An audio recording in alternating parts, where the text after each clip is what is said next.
Hello, in this video I'm gonna show you how to optimize Stalker 2 to be optimal when it comes to performance and quality. I'm gonna break down all of the graphics settings so you can adjust it the way it fits you.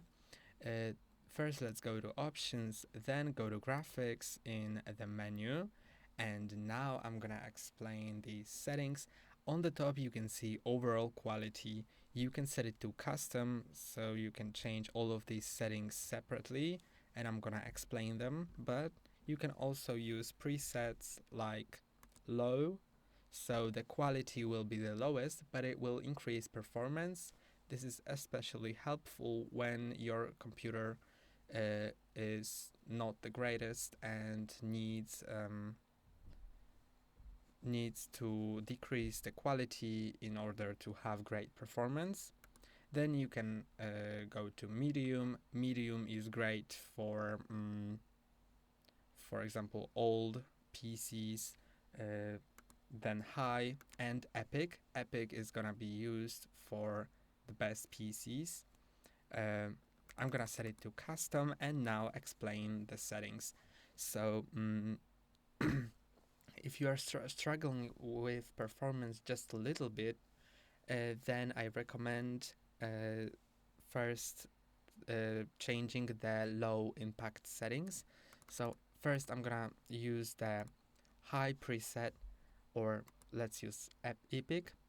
And now let's go to the low impact settings, which will not impact the graphics too much, but also will not increase the performance too much. So if that doesn't increase performance, then we're gonna move on to medium impact and high impact settings.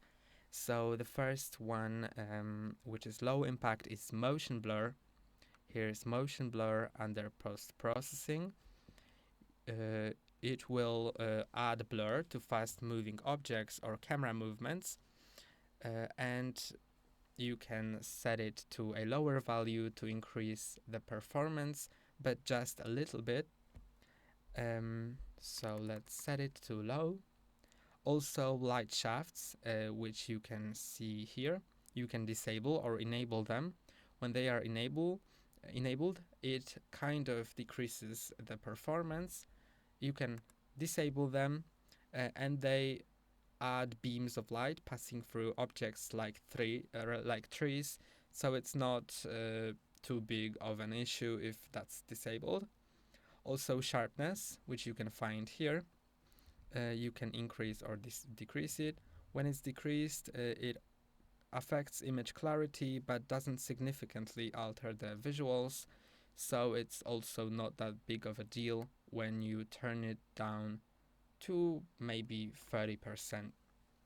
And also when you go down to environment quality, then you can see fog, sky and clouds. These also don't alter the visuals as much, so you can turn them down if you need that. Also, it's gonna be always up to you, because you may prefer to have better clouds, but maybe disable some more impactive settings.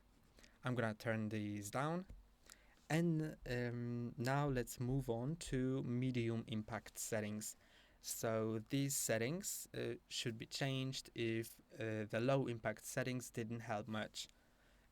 So it's gonna be surely the post-processing. So let's go to post-processing, and you can post-processing adds cinematic effects like light glare or bloom, and when you turn them down, it's gonna kind of affect your visuals, but not to a point when the game becomes ugly.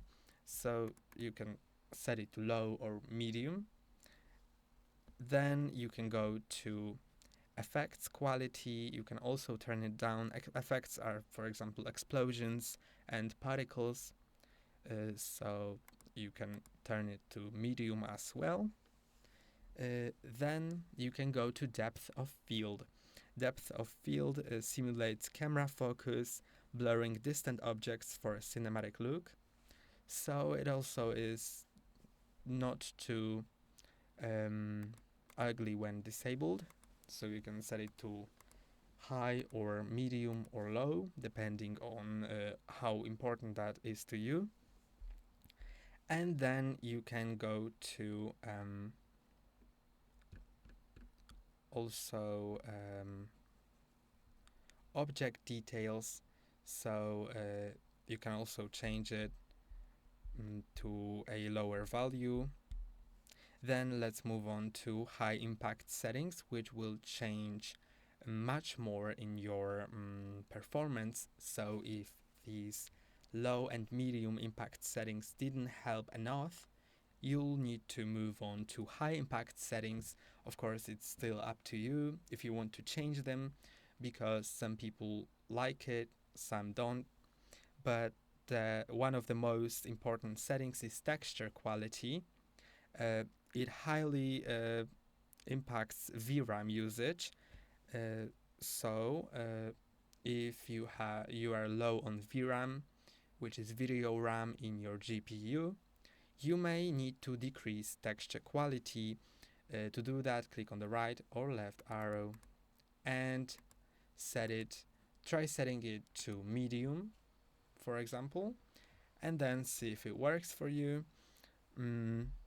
You should also consider changing shadow quality, which is here. Shadow quality determines the sharpness, resolution, and number of shadows cast. High quality shadows add a realism, but it highly affects all of your components, GPU, CPU, and RAM. So if that affects your PC too much, you should try changing it to, for example, medium. And also there is anti-aliasing. Anti-aliasing is a very important setting. It smooths jagged edges on objects,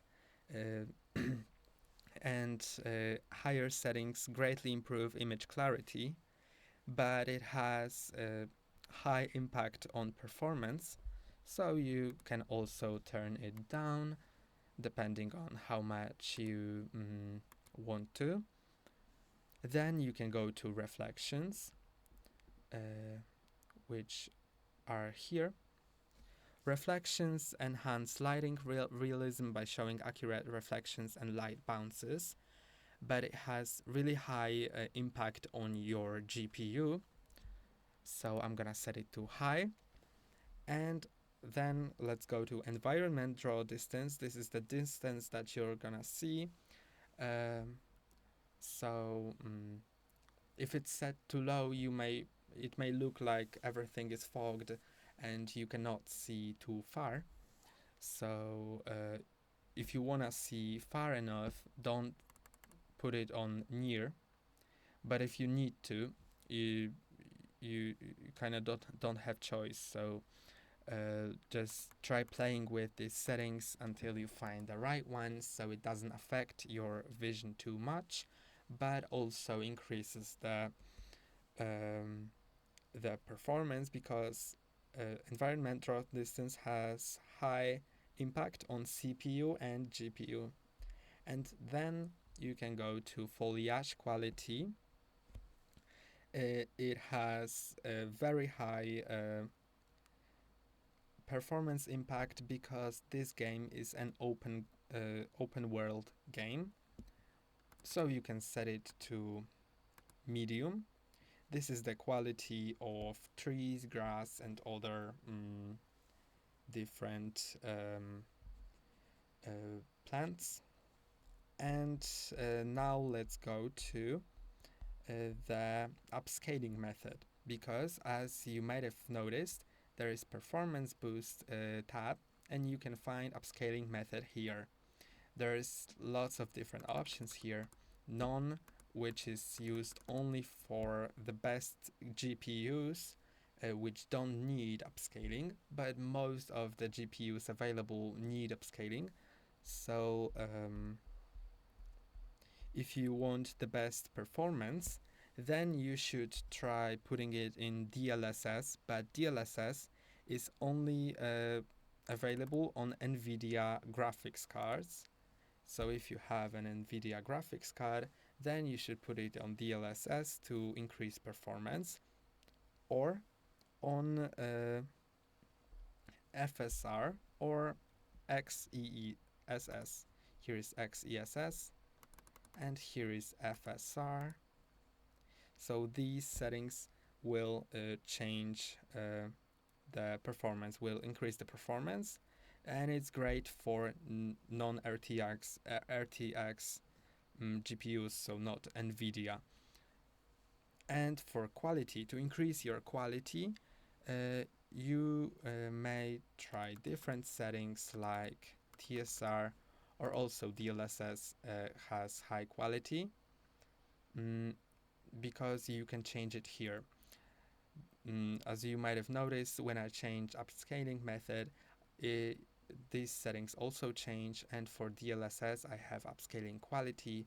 I can set it to quality or performance, or balanced or performance. So DLSS is great for either performance or quality. FSR can be set to performance, balanced, and quality as well. And TSR has also ultra quality, but TSR is not recommended. But if you don't have DLSS available, you may need to try it. So these are all of the optimization settings. That's all for today. Don't forget to like and subscribe. See you next time.